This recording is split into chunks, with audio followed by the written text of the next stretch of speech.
కాదండి. మీ ఇంట్లో అమ్మాయి ఉందని, వాళ్ళు మీ అది మీ ఆఫీస్. ఇంటి అదే మీ ఆఫీస్‌కి వస్తారని ఆమెకెలా తెలిసింది? ఎవరు? మీ వైఫ్‌కి ఎలా తెలిసింది? అదే నాకు తెలీదు. That is the million dollar question అండి. మరి నేను జిమ్ నుంచి వస్తున్నప్పుడు స్పై చేసి నా కార్ ఫాలో అయ్యి వచ్చారో, లేకపోతే నాకే తెలియకుండా నా ఆఫీస్‌లో ఎక్కడైనా ఎవరినైనా ఇన్ఫర్మేషన్‌కి పెట్టుకున్నారో ఏంటో తెలీదు. కరెక్ట్‌గా 5 నిమిషాల స్పాన్‌లో వచ్చినప్పుడే ఇదేదో ఒక ప్రీ ప్లాన్డ్ థింగ్ అని. ఎందుకంటే ఇప్పుడు బాధలో వచ్చిన ఆమె హ్మ్. అంతమంది మీడియా సపోర్ట్ తీసుకొని వచ్చింది. నాకు భయపడి అనుకుందాం. పెళ్లి ఆల్బమ్‌లు కూడా పట్టుకొని వస్తారండి if at all it is not prepared. అవును. పెళ్లి అది ఆల్బమ్స్ కూడా వెంటనే ఉన్నాయి సార్. పక్కనే పెళ్లి ఆల్బమ్స్ ఉన్నాయి బ్యాగులతో. అవును. అవును. వాళ్ళ మదర్ చూపిస్తున్నారు. అండ్ దే గాట్ డిసైడెడ్ అండి. అండ్ మీరు ఆ అమ్మాయి ఇన్‌స్టాగ్రామ్ ప్రొఫైల్ గనక చూస్తే గత 4 సంవత్సరాల్లో ఆ అమ్మాయి రోజుకో 10 డాన్స్ వీడియోలు అవి ఏసి పెడుతూ ఉంటది ఇన్‌స్టాగ్రామ్‌లో. పిచ్చి ఆవిడకి. ఒక్క వీడియోలో గాని, ఒక్క ఫోటోలో గాని ఈ 4 ఏళ్లలో ఆవిడ ఏ రోజు మంగళసూత్రాలు గాని, నల్లపూసలు గాని ఏసుకోల. ఎన్నో సార్లు చాలా మంది మా చుట్టాలే అడిగినా గూడా, నాకు మొగుడు లేడు, ఏం లేడు. నేనేసుకోను అనేది. నిన్న మాత్రం మంగళసూత్రాలు ఏసుకొని వచ్చేయడం. కళ్ళల్లోంచి నీళ్ళే రాకపోయినా ఏడుస్తూ మంగళసూత్రాలు 10 సార్లు కెమెరాకి చూపించడం. ఇదంతా యాక్షన్ గదా! ఇది పిక్చరైజేషన్ అవుతోంది క్లియర్‌గా. దానికి ఎవరెవరు సపోర్ట్ ఉన్నారో నాకర్థమైంది. నేను మాట్లాడలేదు గట్టిగా అనంటే, నేను అలా రోడ్డెక్కి అరుచుకొని మాట్లాడుకునే స్వభావం కాదండి. వాళ్ళ పరువు తీసినా నాదే పోద్ది. నా పరువు తీసుకున్నా నాదే పోద్దనేది నా ఫీలింగ్. నేను తిడితే నా వైఫ్‌నే తిట్టాల. నా వైఫ్‌ని తిడితే నన్ను నేను తిట్టుకున్నట్టే అవుతుంది. సో, కానీ ఇప్పుడు మీ ఇద్దరి మధ్యన గొడవలో చిన్న పాప సఫర్ అవుతుంది. అక్కడుంది భయపడుతుందని ఆలోచించారా? మీరు గాని, ఆమె గాని అసలు? సార్ ఆన్ గ్రౌండ్ ఫ్యాక్ట్ ఏంటంటే అక్కడ ఏం జరుగుతుందో నాకు అర్థం కావడానికి చాలా టైం పట్టింది. ఎందుకంటే సడెన్‌గా ఎప్పుడూ లేకుండా నా ఆఫీస్‌కి అది ఆ ఆఫీస్‌కి నేనే హెడ్ అనుకున్నప్పుడు నా గదిలోకి రావాలన్నా గూడా జనాలు నన్ను పర్మిషన్ అడిగే వస్తారు. నేను బెల్ కొడితేనే వస్తారు. అలాంటిది సడెన్‌గా తలుపు ఇలా తన్నుకొని 10 మంది వచ్చేసరికి ఐ యామ్ లిటరల్లీ షాక్డ్. ఏం జరుగుతుంది? మాకక్కడ చాలా సీక్రెట్ థింగ్స్ ఉంటాయి టేబుల్ మీద. మీడియా వచ్చాక మేము ఫస్ట్ భయపడేదేంటంటే, నా సినిమా కథ మొత్తం టేబుల్ మీద ఉంది. ఒక ఫోటో హ్మ్. తీసినా నేను చాలా నష్టపోతాను. ఎందుకంటే కథ ఇంకా రిజిస్టర్ చేయలేదు. రాత్రి తెల్లవార్లు రాసి అక్కడ పెట్టి కథ మొత్తం అందరూ అక్కడ స్టోరీ మొత్తం దాని మీదే ఉంది. అవును. సినిమా టైటిల్ డిజైన్ చేసిన లోగో ఆ పక్కనే ఉంది. టైటిల్ రిజిస్టర్ చేయలేదు ఇంకా. ఎన్నో వేలు ఖర్చు పెట్టి వీఎఫ్ఎక్స్ చేయించి ఒక టైటిల్ లోగో డిజైన్ చేయించి అక్కడే పెట్టా వాల్‌కి. అవన్నీ ఎక్కడ లీక్ అయిపోతాయి? ఆ టెన్షన్ కూడా వాల్యుబుల్స్ ఉన్నాయండి. నా గోల్డ్ అది ఉంది. నేను అప్పుడే జస్ట్ వాష్‌రూమ్‌లోకెళ్ళడానికి నా గోల్డ్ అది తీసి టేబుల్ మీద పెట్టి వాష్‌రూమ్‌లోకెళ్ళా. హ్మ్. యాక్చువల్‌గా ఇష్యూ జరిగినప్పుడు నేను వాష్‌రూమ్ నుంచి వచ్చా. ఆవిడ అక్కడ పడుకున్నారు. ఓకే. సో, ఇందులో ఫస్ట్ ఆఫ్ ఆల్ నాకు అరగంట, గంట వరకు అక్కడ పాప ఉన్నదన్న ఇది ఫస్ట్ థింగ్ అండి. అంటే అరగంట తర్వాత వరకు నేను పాపుంది మీకు ఒక అరగంట వరకు పాప అక్కడుందని మీకు తెలీదు. ఒక పావుగంట, అరగంట వరకు అంటే నాకు తెలీదు ఇన్ ద సెన్స్ నా మైండ్ రిజిస్టర్ చేసుకోవట్లేదండి. నేను వేరే హర్రీ అందులో ఉన్నాను. ఏంటి ఇది జరుగుతోంది ఇక్కడ ఇంతమంది వచ్చేయడం ఏంటి? నేను వాళ్ళతో మాట్లాడే ఇదిలో ఉన్నాను మీడియాతో. మీరు నేను రూమ్‌లో గూడా ఏం జరుగుతుందో పట్టించుకునే స్టేజ్‌లో లేను. ఇలా చేయొద్దని. అంటే నా ప్రైవేట్ స్పేస్‌లోకి మీరు రాగూడదని. సో, అందులో ఉన్నాను. తర్వాత నేను పాపని చూసాను. పాపని చూసినా పాపని ఇలా నేను ఇక్కడి నుంచి చూస్తున్నానంటే పాపని ఇలా వెనక్కి తీసేసుకోవడం వాళ్ళ మదరు. లేతే పాప చేత తిట్టిపిచ్చడం. పో అని ఇలా సైగలు చేపించడం. పాప చేత తిట్టిపిచ్చడం. నేను ఇంకా మీడియా ముందు నా పరువు నేను పోగొట్టుకోవడం ఇష్టం లేక నేనెళ్ళి ఆ బాల్కనీలో అలా నించొని ఉన్నానండి. జరిగేది జరుగుతదని. ఇంత రప్చర్ అయిన తర్వాత మరి మీరెందుకు పోలీస్ కంప్లెయింట్ ఇవ్వలేదు?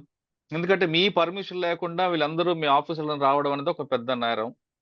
సార్ యాక్చువల్లీ నేను కంప్లెయింట్ ఆహ్, తర్వాత రెండోది అమ్మాయిని ఇప్పుడు ఆ అమ్మాయి ఇన్నోసెంట్ అని మీరు చెప్తున్నారు. ఆమెని కొట్టడం, ఆమెని తిట్టడం, ఆమె ఫేస్ ఎక్స్‌పోజ్ చేయడం కూడా మరో నేరం. అది అవునండి. కనీసం ఆ అమ్మాయి చేతనే కంప్లెయింట్ ఇప్పించాలి కదా మీరు. సార్ ఫస్ట్ ఆఫ్ ఆల్ ఆ అమ్మాయి చేత ఇప్పించడానికి నా మాట వినే పరిస్థితిలో వాళ్ళుండరు కదా సార్. వాళ్ళ ఒరిజినల్ డెసిషన్ వాళ్ళు తీసుకోండి. She is not my family member. She is not that close to me. Okay. ఏదో సినిమా అనేది అందరికీ ప్యాషన్ ఉంటది. ఒక అవసరం ఏమంటారు దాన్ని అవకాశం కోసమే వచ్చారు తప్ప, నేను కంప్లెయింట్ ఇవ్వలేదనుకుంటే నిన్న నేను ఈ ఇష్యూ జరిగిన తర్వాత చాలా డిప్రెషన్‌గా సిక్ అయిపోయాను.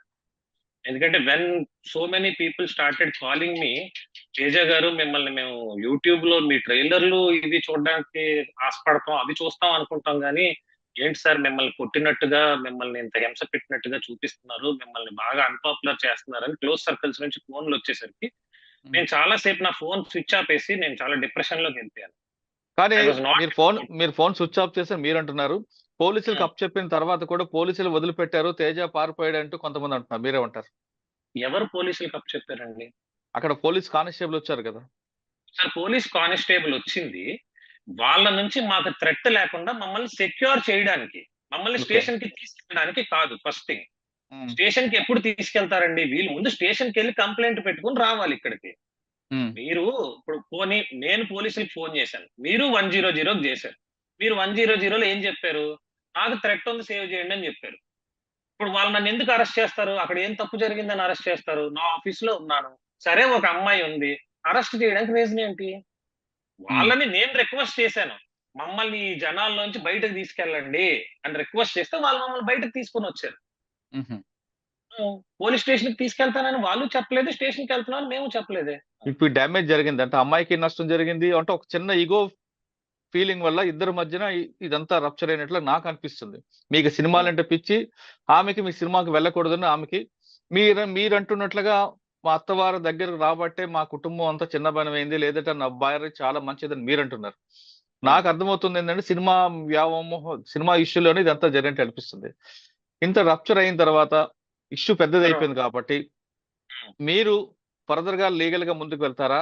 లేదు పాప ముఖం చూసి నా కూతురు తండ్రి లేని కూతురుగా చెప్పించుకోవడం ఇష్టం లేక తిరిగి ఆమె మీ వైఫ్ ని క్షమించి ఇద్దరు కలిసి ఉంటారు?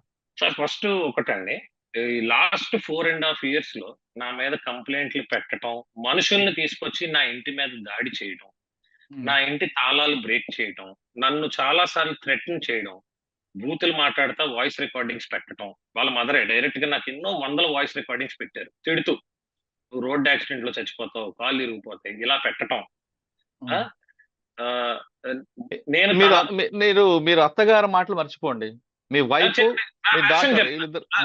నా వెర్షన్ చెప్తున్నాను సార్. ఇన్ని జరిగినా కూడా ఈ రోజు వరకు వాళ్ళకి ఎగెనిస్ట్ గా నేను ఒక్క కంప్లైంట్ గాని, ఒక మాట తిట్టడానికి వాళ్ళ ఇంటికి వెళ్ళటం గాని, ఒక యాక్షన్ తీసుకోవటం గాని ఏమీ చేయలేదు. రీజన్, నేను కూడా అటాక్ చేస్తే అది యుద్ధం అయిపోతుంది. అది ఎప్పుడైతే వార్ అవుతుందో జీవితంలో కలహం. వాళ్ళే యుద్ధం చేసి చేసి అలిసిపోయి మళ్ళా వచ్చేస్తారు. నా కూతురికి నేను కావాలి. ఆడపిల్ల, మగపిల్లోడు అయితే ఓకే, ఆడపిల్లకి ఫాదర్ ఉండాలి, మ్యారేజ్ చేయాలి, కాళ్ళు కడగాలి, చాలా ఉంటాయి. నాకు కూడా కోరికలు, రెస్పాన్సిబిలిటీస్ ఉంటాయండి. తన పేరు కూడా వెంకట సాయి మోక్షిత, నా పేరే తనకు పెట్టాను.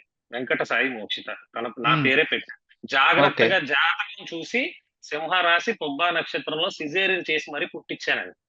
ఆ పుబ్బా నక్షత్రంలో పుట్టే వాళ్ళందరికీ లైఫ్ బాగుంటదని జ్యోతిష్యులు చెప్తే ఆమె డెలివరీ డేట్ కన్నా ముందు పుట్టించానండి. సిజేరియన్ చేయమని అడిగాను డాక్టర్స్.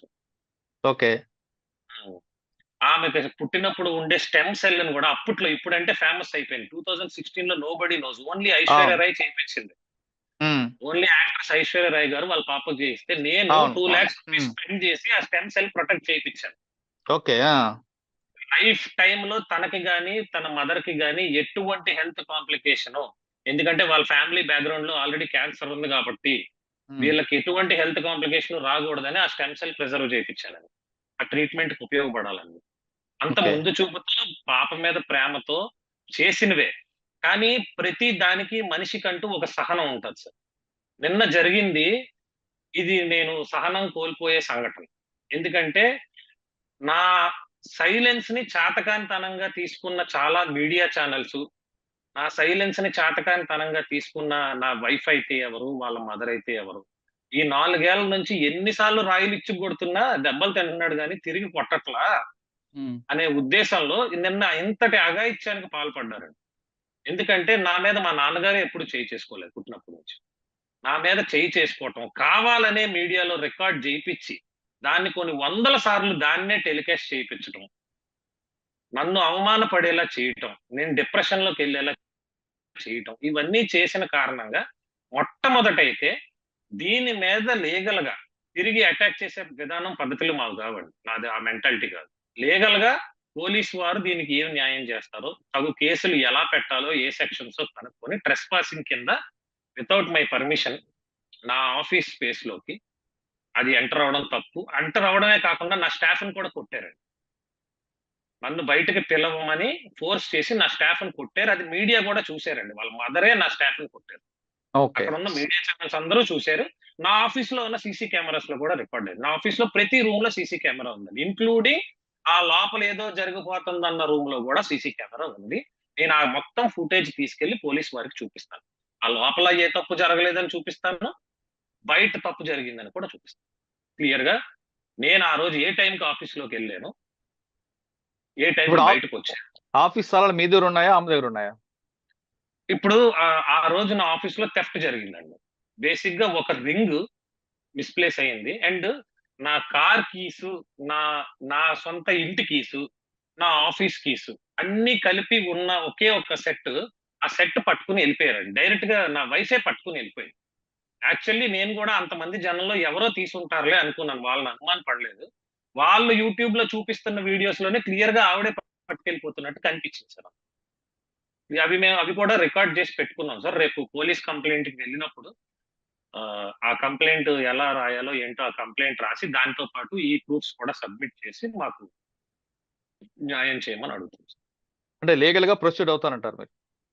100% ప్రొసీడ్ అవ్వాలి కదా సార్. ఎందుకంటే దిస్ ఇస్ నేను కంప్లీట్ డీఫేమ్ అయ్యాను కదా సార్. చేయలేని తప్పుకి నేను డీఫేమ్ అయ్యాను.